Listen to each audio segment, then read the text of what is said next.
YCP ప్రభుత్వ పాలన ఎలా కొనసాగింది అనే అంశానికి సంబంధించి కర్నూలు పార్లమెంట్ అధ్యక్షురాలు ముంతాజ్ మనతో ఉన్నారు. మేడం చెప్పండి, ఈరోజు వైసీపీ ప్రభుత్వ పాలనలో మహిళలకి ఎలాంటి న్యాయం జరిగిందంటారు?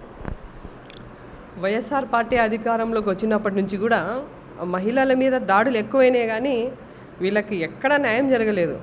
ఆయన ఏదో పాదయాత్ర సందర్భంగా మహిళలను దగ్గర తీసుకొని ముద్దులు పెట్టి తలలు నిమిరి ఏదో చెప్తే మహిళలంతా ఆయన గాలి మాటలు నమ్మి ఆయనకు ఓటేసి ముఖ్యమంత్రి చేసుకున్న పాపానికి ఈరోజు మహిళలకు రాత్రి కాదు కదా, పట్టపగలు రోడ్డు మీద ఒంటరిగా పోవాలన్నా భయపడే పరిస్థితి వచ్చింది. ఎక్కడ లేదు భద్రత. అట్టర్ ఫ్లాప్ ప్రభుత్వం ఈ వైసీపీ గవర్నమెంట్. ఇటీవల కాలంలో చూడొచ్చు, వైజాగ్లో జెంట్స్ని దిశ అనేటటువంటి యాప్ని ఇన్స్టాల్ చేయాలని చెప్పి ఆర్మీలో పనిచేస్తున్నటువంటి వ్యక్తుల మీద దాడులకు పాల్పడిన సంఘటనలని చూసాం మనం పోలీసులు. అంటే మహిళలకు ఉండేటటువంటి దిశ యాప్ ఏదైతే ఉందో పురుషులు కూడా ఇన్స్టాల్ చేసుకోవాలి అంటూ కూడా ప్రభుత్వం తెచ్చినటువంటి ఒత్తిళ్లకు పోలీస్ శాఖ వారు కూడా పూర్తి స్థాయిలో పనిచేశారు.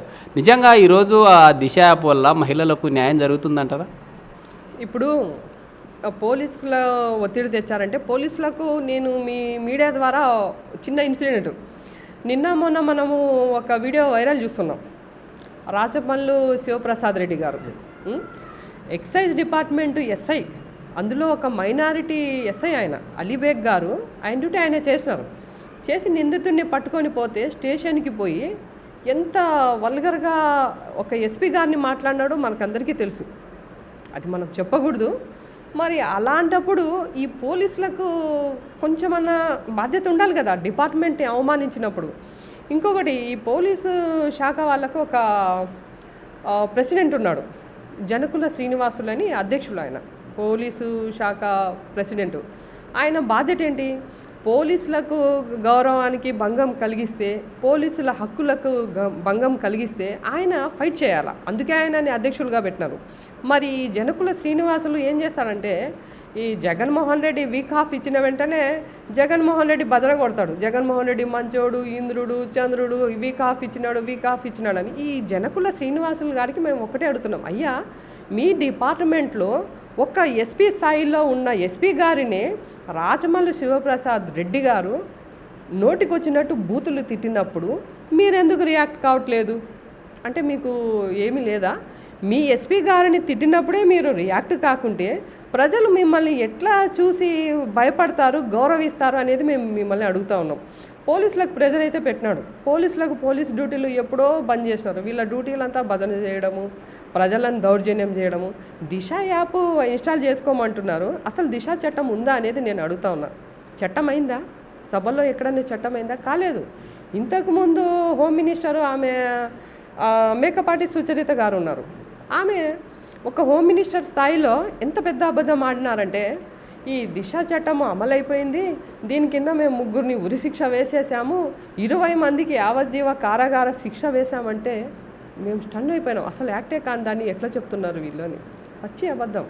ఆ తర్వాత ఇప్పుడు తేనేటి వనిత గారు హోమ్ మినిస్టర్, పాపం ఆమె చాలా మంచిది, అబద్ధాలు చెప్పదు.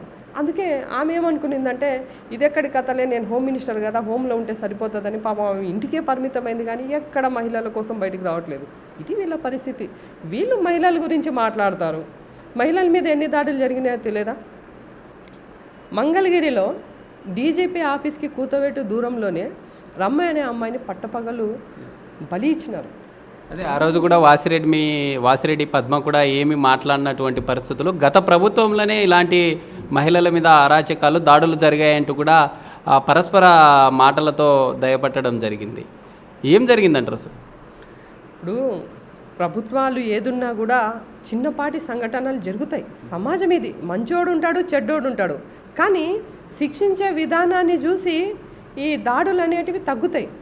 చంద్రబాబు గారు అధికారంలో ఉన్నప్పుడు ఒక అమ్మాయి మీద రేపు జరిగితే చంద్రబాబు గారు ఒక్కటే ఆర్డర్ ఇచ్చారు, 24 గంటల లోపల ముద్దాయిని పట్టుకోండి అని. ఆ న్యూస్ విని వాడు గుండె పగిలి వాడే ఊరేసుకున్నాడు. అది చంద్రబాబు గారి పరిపాలన. ఇదే గవర్నమెంట్లో కర్నూలుకి దగ్గరున్న ఎర్రవాడులో మా మైనారిటీ అమ్మాయిని రేప్ చేసి చంపేస్తే 3 years అయింది. నారా లోకేష్ గారు కూడా వచ్చారు. నారా లోకేష్ గారు వచ్చి తల్లిదండ్రులు ఆ అమ్మాయి తల్లికి కుటుంబానికి భరోసా ఇచ్చారు. 3 ఏళ్ళైనా పట్టుకోలేదు. ఇదే పులివెందులలో నాగమ్మ అనే దళిత మహిళను తన నియోజకవర్గంలోనే చంపేస్తే కూడా ఏం న్యాయం లేదు. అధికారంలో ఉన్నటువంటి వైసీపీ ప్రభుత్వం గతంలో మహిళలకు అనేక రకాలైనటువంటి హామీలు ఇవ్వడం జరిగింది. మద్యపాన నిషేధాన్ని 4 విడతలుగా దాన్ని కంప్లీట్గా అరికడతామని చెప్పడం జరిగింది. మహిళలకు సంబంధించి అనేక రకాల చట్టాలు తీసుకొచ్చి నా అక్క చెల్లెమ్మలకి అన్ని రకాలుగా సహాయ సహకారాలతో ఉంటామన్నారు. నిజంగా ఈరోజు ఆ మహిళలకు ఎలాంటి సహకారం అందుతుందంటారా స్టేట్లో? మద్యపాన నిషేధం అంటే ఈయన ఉద్దేశంలో రేట్లు పెంచడం అంట. తాగుడుకు అలవాటు పడినవాడు 100 రూపాయలకి ఇచ్చిన బాటిల్ తాగుతాడు, నువ్వు 1000 రూపాయలన్నా పెళ్ళాం పుస్తలు తీసుకుపోయి తాకట్టు పెట్టి తాగుతాడు. ఇది కాదు కదా మద్యపాన నిషేధం. కల్తీ సారా తాగి తూర్పుగోదావరిలో ఎంతమంది చనిపోయారండి? కల్తీ సారా తాగి తూర్పుగోదావరిలో ఎంతమంది చనిపోయినారు? ఇదే మద్యపాన నిషేధం. మహిళా సాధికారిక ఏంటి మహిళా సాధికారికత? సరే మద్యపాన నిషేధం అంటారు. అంటే మద్యపాన నిషేధం అంటే మీ ఎమ్మెల్యే వచ్చి స్టేషన్లో బాటిల్స్ తీసుకొని పోవడమేనా మద్యపాన నిషేధం? మొన్ననే చూసాం కదా, ఇదేనా మద్యపాన నిషేధం? ఆయన ప్రజలకు కష్టం వస్తే నేను వస్తా అంటున్నాడు. వాళ్ళ ఎమ్మెల్యే ప్రజలకు కష్టం వస్తే వస్తాను, ప్రజలకు కష్టం కాదు, మందు తక్కువైతే వస్తే తీసుకుపోతాడంట. ఇది వీళ్ళ మద్యపాన నిషేధం. మహిళా సాధికారిక ఏం చేశారు? మహిళలకు ఏం ఉద్దేశించారు? సొంత మా తల్లికి చెల్లెలకే న్యాయం చేయలేని వాడు ఈరోజు రాష్ట్రంలోని మహిళలకు ఏం న్యాయం చేశారు చెప్పండి? తల్లికి రాజీనామా చేపించి పక్క రాష్ట్రానికి పంపించినాడు. ఇక చెల్లికి ఎలా వాడుకున్నాడో మనకు అందరూ తెలుసు. 16 నెలలు పాపం ఆమె రాష్ట్రంలో ఉన్నటువంటి ప్రజలు కూడా చూస్తూ ఉన్నారు. తల్లిని ఏ విధంగా అయితే ఇంటి నుంచి హైదరాబాదులో వెళ్ళి అక్కడ ఉన్నారు, సొంత చెల్లి ఇద్దరు కూడా అక్కడ ఉన్నటువంటి పరిస్థితులను స్టేట్లో ఉన్నటువంటి ప్రజలు చూశారు. నిజంగా ఈరోజు మరి రాష్ట్రంలో చెల్లి కాంగ్రెస్లో చేరడం చూశాము. మరి వైసీపీ ప్రభుత్వంలోకి రమ్మని చెప్పి మంతనాలు జరుగుతున్నాయని కూడా చెప్తున్న పరిస్థితులు స్టేట్లో ఉండేటటువంటి ప్రజలు నమ్మే అవకాశాలు ఉన్నాయంటారా? ఇప్పుడు 16 నెలలు ఆయన చెల్లపల్లి జైల్లో ఉన్నప్పుడు షర్మిలమ్మ గారు ఒక ఆడమనిషి, మేము ఆమెను గౌరవిస్తాం, కాళ్ళు అరిగేలా తిరిగింది, జగనన్న బాణాన్ని అనింది. ఇక్కడ పోయి తెలంగాణలో పడింది ఆ బాణం. తెలంగాణలో చెల్లుబాటు కాక మళ్ళీ రివర్స్ వచ్చి అన్న దగ్గరే పడింది బాణం. సరే, ఏదైనా కూడా వీళ్ళ ఫ్యామిలీ డ్రామాలను ప్రజలు నమ్మే పరిస్థితి లేదు. అది వాళ్ళ వ్యక్తిగతం, దాన్ని మనం మాట్లాడకూడదు. మేమైతే మా తెలుగుదేశం పార్టీ నుంచి మేము మహిళలకు ఒకటే చెప్తున్నాం, లాస్ట్ టైం పొరపాటు చేసినట్టు చేయొద్దండి, గాలి మాటలు నమ్మొద్దు, ఆయన ముద్దులు పెడితే ముడిసిపోవాల్సిన అవసరం లేదు, మనకు మహిళలకు ఏ విధమైన న్యాయం జరగలేదు కాబట్టి మన బిడ్డల భవిష్యత్తు బాగుండాలన్నా, మనకు మనుగడ ఉండాలన్నా only one of the leader Chandrababu గారు, ఆయననే రావాలని మేము గట్టిగా ప్రయత్నం చేస్తున్నాం. ఆల్రెడీ అందరిలో మార్పు కూడా వచ్చింది. ఎలా ఉంటుంది మేడం అంటే రానున్న రోజుల్లో మహిళలకు సంబంధించి మన కర్నూలు పార్లమెంట్లో ఉండేటటువంటి 7 అసెంబ్లీ స్థానాల్లో మహిళలని ఏ విధంగా ప్రోత్సహిస్తూ ఎలా ముందుకెళ్తారు, మహిళలకు ఎలాంటి భరోసాను కల్పిస్తూ పార్టీ ముందుకెళ్తుందంట? మేమైతే మా భవిష్యత్తు బాధ్యత అంతా కూడా చంద్రబాబు గారికి మీదే పెట్టాం. పార్టీ నిర్ణయానికి కట్టుబడి పనిచేస్తాం. మా ధ్యేయం ఒకటే, చంద్రబాబు గారు గెలిచాలా, ఇక్కడ మా నియోజకవర్గంలో ఉన్న 7 మంది ఎమ్మెల్యేలు గెలిచాలా, ఒక ఎంపీ గెలవాలా, మా ఉద్దేశం అదే. ఇకపోతే మహిళలకు ఏం చేస్తాననేది సూపర్ 6 మేనిఫెస్టోలో మనం చూసాం. తల్లికి వందనం కానీ, ఆడబిడ్డ నిధి కానీ, అక్క చెల్లెళ్ళు కట్టెల మీద వంట చేసుకోకూడదని 3 సిలిండర్లు ఇవ్వడం కానీ, ఉచిత బస్సు ప్రయాణం కానీ, అందరూ హ్యాపీగా ఉన్నారు, చాలా హ్యాపీ. మీరు చెప్తున్నటువంటి మీ సూపర్ 6 పథకాలు ఏవైతే ఉన్నాయో ఆల్రెడీ ఆ కర్ణాటకలో ఉన్నటువంటి పథకాలు అటు కర్ణాటక తెలంగాణ నుంచి కాపీ కొట్టడం జరిగింది అంటూ కూడా వైసీపీ ప్రభుత్వం వారు కామెంట్ చేస్తూ ఉన్నారు. మీరేమంటారు అసలు? కాపీ కొట్టడానికి చంద్రబాబు గారు ఏమన్నా చిన్న పిల్లోడా? విజనరీ లీడర్ ఆయన. ఇప్పుడు నుంచి ఇంకా 10 సంవత్సరాల తర్వాత ప్రజలకు ఏం కావాలా, మన రాష్ట్ర బిడ్డల భవిష్యత్తుకి ఏ ఫ్యాక్టరీలు తేవాలా, ఎటువంటి టెక్నాలజీ తేవాలని ఆలోచన చేసే విజనరీ. ఆయన కాపీ కొట్టాల్సిన అవసరం లేదు. ఈయన కాపీ కొట్టకుంటే చాలు జగన్మోహన్ రెడ్డి, ఎందుకంటే ఈయన బటన్ నొక్కుడు ముఖ్యమంత్రి కాబట్టి ఈయన కాపీ కొట్టాల్సిందే, కానీ కాపీ కొట్టాల్సిన అవసరం మాకు లేదు. ఏం చేస్తే బాగుంటుంది అనే ఆలోచనతోనే మా చంద్రబాబు గారు ప్రవేశపెట్టిన పథకాలు ఇవి. ఇటీవల కాలంలో చూస్తూ ఉన్నాము రాష్ట్రంలో దాదాపుగా ఎమ్మెల్యే అభ్యర్థులను కూడా దాదాపు 80 మంది అభ్యర్థులను మారుస్తున్నట్టు కూడా వార్తలు వస్తూ ఉన్నాయి. 175 వైనాట్ 175 అంటూ కూడా ఆ నినాదంతో ముందుకు వస్తూ ఉంది. ఎందుకు ఇలా అభ్యర్థులను మారుస్తున్నారంటారు? అంటే ఇటు టీడీపీ ప్రభుత్వం బలమైన క్యాడరుతో ముందుకు వస్తుందని ఇలా మారుస్తున్నారంటారా? ఇప్పుడు వై నాట్ 175 అంటే పాత వాళ్ళనే పెట్టండి. ఏం మీకు నమ్మకం లేదా? మీ వాళ్ళు గెలుస్తారని నమ్మకం లేక మీరు మార్చి మళ్ళీ వై నాట్ 175 అంటే నవ్వేటట్లుంది. పెట్టండి, పాత వాళ్ళనే పెట్టండి. అంటే పాత వాళ్ళు 5 ఏళ్లలో ఎంత అభివృద్ధి చేసినారో నియోజకవర్గంలో అందరికీ తెలుసు. వాళ్ళకు డిపాజిట్లు రావని చెప్పి మీరు మార్చి మళ్ళీ వై నాట్ 175 అంటే నవ్వుతారు. హాస్యాస్పదం. 175 కాదు కదా, పులివెందులలో గెలిచడం కూడా మేము దాన్ని తీవ్రంగా ట్రై చేస్తాం. పులివెందులు కూడా మాదే. ఈ మహిళలకు సంబంధించి తెలుగుదేశం పార్టీలో రానున్న రోజుల్లో మహిళలకు ఎలాంటి సాధికారత ఉంటుంది, ఎలా ఉంటుందంటారు భరోసా?